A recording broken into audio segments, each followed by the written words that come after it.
वज़्कुरू निअमतल्लाहि अलैकुम is कुंतुम अदाअन फ़अल्लफ़ ban क़ुलूबिकुम फ़अस्बहतुम बिनिअमतिही इख़वाना। अल्लाह की उस नेमत को याद करो कि तुम आपस में एक दूसरे के दुश्मन थे। मोहम्मद रसूलुल्लाह सल्लल्लाहु अलैहि वसल्लम के आने से पहले, इस्लाम के निफाज से पहले तुम आपस में एक दूसरे के दुश्मन थे, एक दूसरे की जान के प्यासे थे। एक एक रोटी और एक एक गोश्त की बोटी के लिए तुम एक दूसरे की गर्दनें काट दिया करते थे। वज़्कुरू निअमतल्लाहि अलैकुम, अल्लाह की उस नेमत को याद करो कि जब तुम आपस में एक दूसरे के दुश्मन थे, एक दूसरे के हरीफ थे, फ़अल्लफ़ बैन क़ुलूबिकुम, तो अल्लाह ने तुम्हारे दिलों में उल्फत डाल दी, अल्लाह ने तुम्हारे दिलों में मोहब्बत पैदा कर दी। फ़अस्बहतुम बिनिअमतिही इख़वाना, तो तुम अल्लाह की उस नेमत से भाई भाई हो गए। यानी मोहम्मदुर रसूलुल्लाह सल्लल्लाहु अलैहि वसल्लम आए तो इस नेमत ने तुम्हें आपस में भाई भाई बना दिया, वरना तुम एक दूसरे के दुश्मन थे। कुछ लोगों ने कहा इस नेमत से मुराद इस्लाम है, कुछ लोगों ने कहा इस नेमत से मुराद कुरान है, और कुछ ने कहा इस नेमत से मुराद जनाब मोहम्मदुर रसूलुल्लाह सल्लल्लाहु अलैहि वसल्लम है। मेरे भाइयों, मोहम्मदुर रसूलुल्लाह सल्लल्लाहु अलैहि वसल्लम की तालीमात ने हमें आपस में भाई भाई बना दिया। यही वजह है, आप गौर कीजिए, अल्लाह ने दुनिया में हमें और आपको बहुत सी नेमतें दी हैं,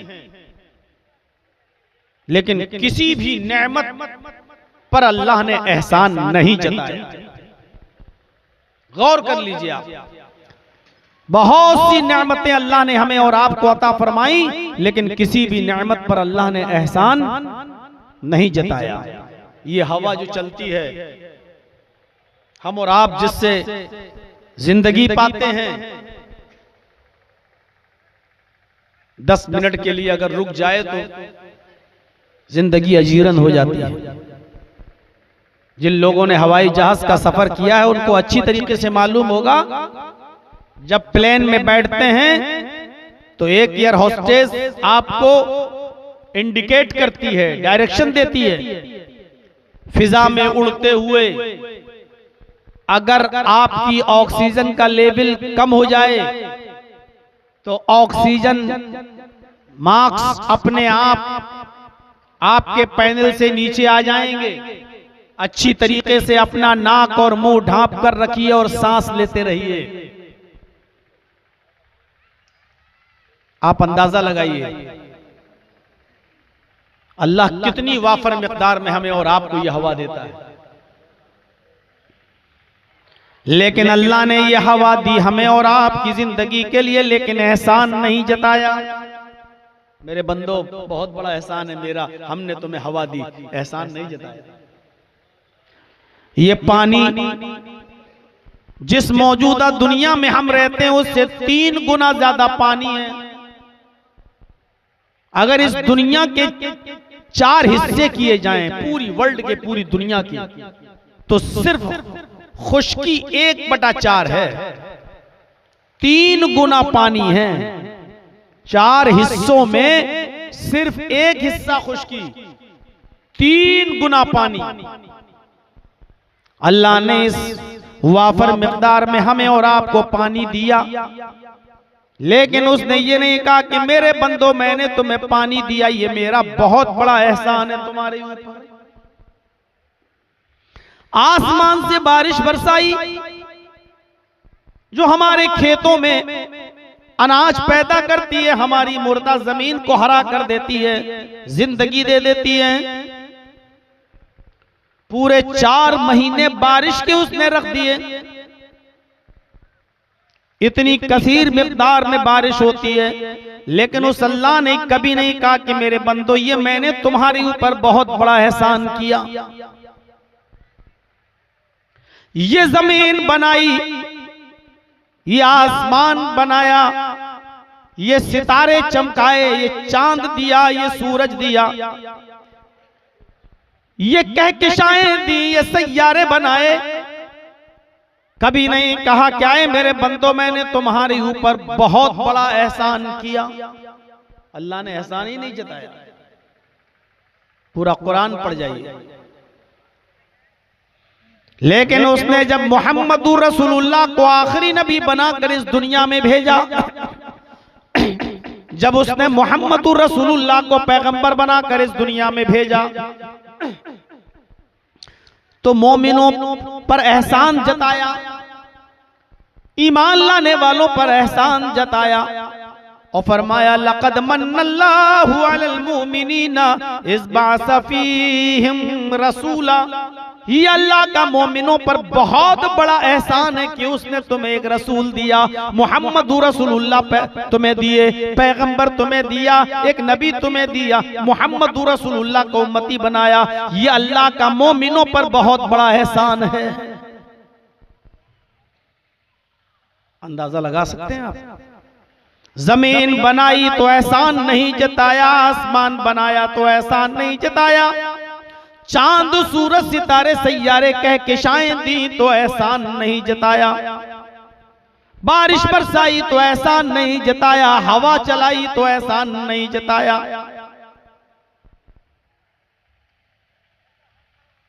पानी दिया तो एहसान नहीं जताया। लेकिन जब मोहम्मदुर रसूलुल्लाह को आखिरी नबी बनाया तो एहसान जताया। ये हमारा मोमिनों पर, अल्लाह का मोमिनों पर बहुत बड़ा एहसान है कि उसने तुम्हें मोहम्मदुर रसूलुल्लाह जैसा नबी दिया। नबी की आज़मत और नबी के मकाम को पहचानने की कोशिश करो। यह है नबी का मकाम। हम भले ही अपने समाज में, अपनी सोसाइटी में, अपने मुआशरे में मोहम्मदुर रसूलुल्लाह की नाफरमानी करते हो, मस्जिदों में करते हो, मदरसों में करते हो, समाज में करते हो, शादी ब्याह के मौके पे करते हो, आपकी तालीमात पर अमल न करते हो, वो एक अलग मसला है। लेकिन मोहम्मदुर रसूलुल्लाह के मकाम और मर्तबे को देखिए, कैसी आज़मत से नवाजा है अल्लाह ने।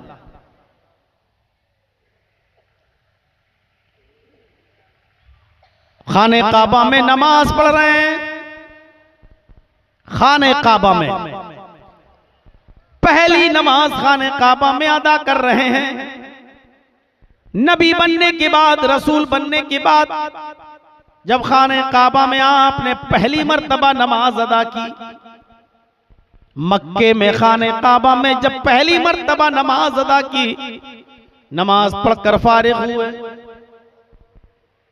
अल्लाह ने कहा ओ मेरे हबीब, ओ मेरे नबी, ओ मेरे महबूब, जिस मस्जिद में आपने नमाज अदा की, जिस मस्जिद में आपने नमाज अदा की, ये अब मामूली मस्जिद नहीं रह गई।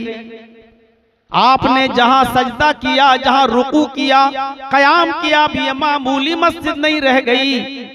आपने जिस मस्जिद के अंदर नमाज अदा कर ली, आज के बाद मेरे जितने बंदे इस मस्जिद में नमाज पढ़ेंगे, मेरे जितने बंदे आपके ऊपर ईमान लाने वाले, मेरे ऊपर ईमान लाने वाले जितने भी मोमिन बंदे इस मस्जिद के अंदर नमाज पढ़ेंगे, उनकी एक रकात को हम 1,00,000 रकात के बराबर तस्लीम करेंगे। एक रकात का सवाब हम उनको 1,00,000 रकात के बराबर देंगे। ये आज़मत दी अल्लाह ने मोहम्मद रसूलुल्लाह। खाने काबा में जो शख्स नमाज पढ़ता है ना, एक रकात का सवाब 1,00,000 रकात के बराबर। इस मस्जिद में नमाज पढ़ो तो 10 रकात के बराबर, दूसरी मस्जिद में जाओ तो 10 रकात के बराबर, एक का 10 गुना, रमजान के महीने में 70 गुना। लेकिन खाने काबा में आप जाइए, एक रकात नमाज पढ़ेंगे तो उस एक रकात को अल्लाह 1,00,000 रकात बना देता है। नबी अकरम ने फरमाया, जिसने मेरी इस मस्जिद में एक रकात अदा की, अल्लाह उसको 1,00,000 रकात के बराबर सवाब दे। मकाम और मर्तबे को पहचानिए। मक्के से परेशान हुए मक्के के लोगों ने आपका जीना हराम कर दिया। हिजरत का हुक्म हुआ, खाने काबा का गिलाफ पकड़ा, रोने लगे और चलने लगे। मक्का छोड़कर मदीने की तरफ जा रहे हैं, खाने काबा का दीदार करते हैं, प्यार भरी नजरों से खाने काबा को देखते हैं और कहते हैं, अय काबा, मुझे तेरे बाशिंदों ने मजबूर कर दिया, मुझे तेरे बाशिंदों ने मक्के में रहने नहीं दिया, मैं तुझे छोड़कर मदीना जा रहा हूँ, वहीं पर सुकूनत अख्तियार करूंगा, मुझे तेरे बाशिंदों ने मजबूर कर दिया मक्का छोड़ने पर। मक्के की मोहब्बत, खाने काबा की मोहब्बत को अपने दिल में लिए हुए मेरे भाइयों, आप मदीने पहुंचते हैं। मस्जिद नबी की तामीर होती है, मस्जिद नबी में नमाज अदा की जाती है। जब आपने मस्जिद नबी में नमाज पढ़ी तो अल्लाह ने कहा, ऐ नबी, आपने जिस मस्जिद के अंदर नमाज अदा की है, हमने उस मस्जिद में पढ़ी जाने वाली रकात को, एक रकात को 1000 रकात के बराबर बना दिया। जिस हदीस के अंदर आता है मस्जिद नबी में एक रकात का सवाब 50,000 रकात के बराबर है, वो हदीस इंतहाई दर्जे की ज़ईफ और कमजोर रिवायत है। मैंने इस मस्जिद में पढ़ी जाने वाली एक रकात को 1000 रकात के बराबर बना दिया। मक्के में एक रकात पढ़ोगे तो 1,00,000 रकात का सवाब, मस्जिद नबवी में मदीना में एक रकात का सवाब 1000 रकात के बराबर। ये मकाम, ये मर्तबा, ये आज़मत अल्लाह ने मुहम्मदुर रसूलुल्लाह को दी। ये हैसियत थी मुहम्मदुर रसूलुल्लाह सल्लल्लाहु अलैहि वसल्लम की। मेरे साथियों जरा गौर करो, इंतकाल हो जाता है किसी का, आप उस इंतकाल में, उस मिट्टी में शामिल हुए। जो लोग हज या उम्रा करने गए होंगे उनको मालूम होगा कि मस्जिद नबवी के साथ एक कब्रिस्तान है जिसको जन्नतुल बकी, बकीउल गरकत कहा जाता है, जहां सहाबा किराम की कब्रें मौजूद हैं। उस कब्रिस्तान के अंदर अल्लाह के नबी सल्लल्लाहु अलैहि वसल्लम उस मय्यत को दफन करते हैं। आपने उसकी जनाजे की नमाज पढ़ाई, उसको उस कब्रिस्तान में उतारते हैं, मिट्टी देते हैं। अल्लाह ने कहा है मोहम्मद सल्लल्लाहु अलैहि वसल्लम, आपने जिस कब्रिस्तान के अंदर आज मय्यत को दफन किया है, आज के बाद वो आम कब्रिस्तान नहीं है, आज के बाद हमने उसको जन्नतुल बकी बना दिया, बकीउल गरकत बना दिया, वो जन्नतुल बकी बना दिया। मस्जिद नबवी में हुजरे और मिंबर के दरमियान नमाज पढ़ने के बाद थोड़ी देर के लिए आप लेट गए, क्या आपको नींद आ गई? हुजरे और मिंबर के दरमियान आप लेटे और नींद आ गई। जब आंख खुली तो क्या देखते हैं? जिब्रील बैठे हैं। फरमाया, आए मोहम्मद सल्लल्लाहु अलैहि वसल्लम, अल्लाह ने फरमाया मिंबर और हुजरे के दरमियान आप जिस जगह पर आराम फरमाए हैं, आप जहां लेट गए हैं, आप जहां सो गए हैं, अल्लाह ने इस जगह को भी रौज़तुम मिन रियाज़िल जन्नह, जन्नत का बागीचा बना दिया, जन्नत की क्यारी बना दिया। सोचिए तो सही मेरे भाइयों, क्या मकाम है नबी का। और बड़ी आसानी से आज हम नबी के फरामीन को छोड़ देते हैं। शादी हो, ब्याह हो, समाज में बहुत सी बुराइयां हो, कौन है जो आज नबी अकरम सल्लल्लाहु अलैहि वसल्लम की हदीसों पर अमल करता हुआ नजर आता है? कौन है जो कुरान और हदीस के मुताबिक, नबी के इरशादात के मुताबिक अपने मामलात को निपटाता हो?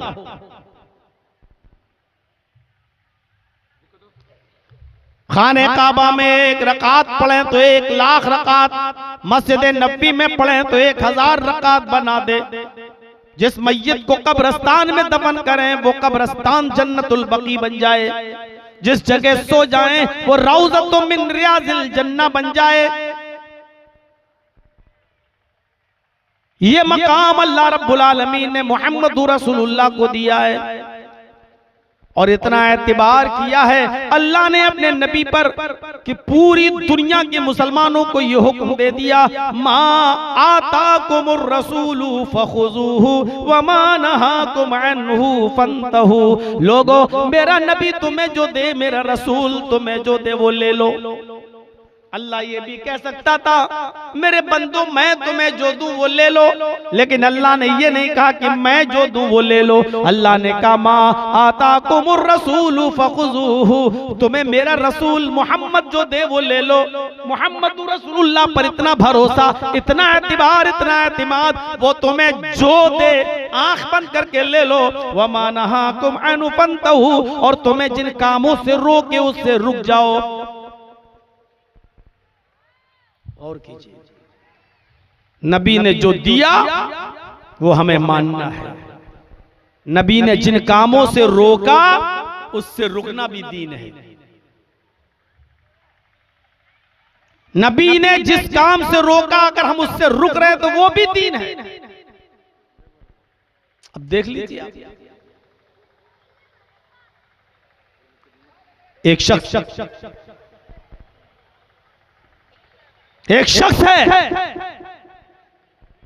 खाना खाने के लिए बैठा है, उसकी बीवी भी उसके साथ बैठ के खाना खा रही है, हाथ इसके भी हैं हाथ उसके भी हैं, वो अपने हाथ से खाना खा रही है, ये अपने हाथ से खाना खा रहा है।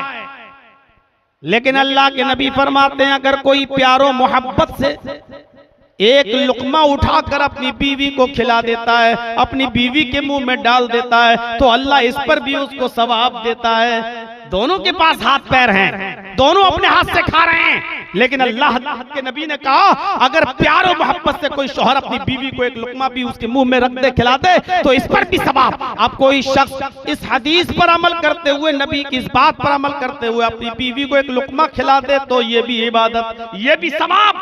गौर करो, ये मकाम दिया है जनाबे मोहम्मद रसूलुल्लाह सल्लल्लाहु अलैहि वसल्लम को अल्लाह तबारक व तआला ने। हमने नबी की आजमत को पहचाना नहीं है। एक शख्स ये जानता है कि सूद हराम है, एक शख्स जानता है कि ब्याज, सूद, खाना, खिलाना, लिखना और दर्ज करना ये सब हराम है। अल्लाह के नबी ने फरमाया लानत हो अल्लाह की उस पर जो सूद खाता है, लानत हो उस पर जो सूद खिलाता है, लानत हो उस पर जो सूद को लिखता है, इन सब पर लानत भेजी है। कोई शख्स बैंक में नौकरी करता है लेकिन वो ये सोच ले कि बैंक में नौकरी करेंगे तो सूद लिखना भी पड़ेगा, सूद का पैसा देना भी पड़ेगा, सूद जमा भी करना पड़ेगा। अब वो इसलिए छोड़ दे कि मोहम्मद रसूलुल्लाह ने इसको हराम करार दिया है। अगर इस हदीस पर अमल करते हुए वो बैंक की नौकरी छोड़ देता है तो इस पर भी उसको सवाब मिलेगा, क्योंकि उसने मोहम्मद रसूलुल्लाह की मना की हुई बात पर अमल करते हुए उस चीज से रुक गया। तो जो चीज नबी दें वो ले लो, जिस चीज से रोके उससे रुक जाओ। इसको भी इबादत का एक हिस्सा बना। और शॉर्ट में बोल दूं, नबी का मकाम क्या है? नबी जब चलता है तो कानून चलता है, नबी जहां रुक जाता है कानून रुक जाता है। नबी ही कानून है, नबी चलता है तो कानून चलता है, नबी रुक जाता है तो कानून रुक जाता है। ये मकाम है मोहम्मद रसूलुल्लाह सल्लल्लाहु अलैहि वसल्लम का। और यही वजह है कि दुनिया में कोई मजहब ऐसा नहीं है, कोई मजहब ऐसा नहीं है जिस मजहब के अंदर मोहम्मद रसूलुल्लाह का नाम किसी न किसी शक्ल में ना आया, किसी न किसी शक्ल में मोहम्मद रसूलुल्लाह का नाम ना आया हो। क्या लिखवाना चाह रहे हैं, क्या है बताइए? हाँ तो आपने पहले बताया, पहले आपको लिख के बताया। जब लोग प्रोग्राम ले रहे थे तो आपने टॉपिक बताया, इश्तिहार में लिखा। ठीक तो बोल रहा, अच्छा तो लग रहा सुनने में, बढ़िया। मतलब हम हर आदमी के उस पे चलेंगे, ये कहेंगे उस पे बोलो, वो कहेगा उस पे बोलो, वो कहेगा उस पे बोलो। ये तो आपकी कमेटी को तय करना चाहिए ना कि कौन सा टॉपिक पे बुलवाना है।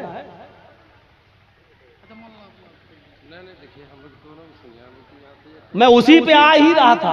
आपको हम बहुत देर से देख रहे हैं कि आप सुन नहीं रहे हैं। अभी हमने जो बोला, अभी आपसे पूछा क्या बोला, आप बता नहीं पाएंगे।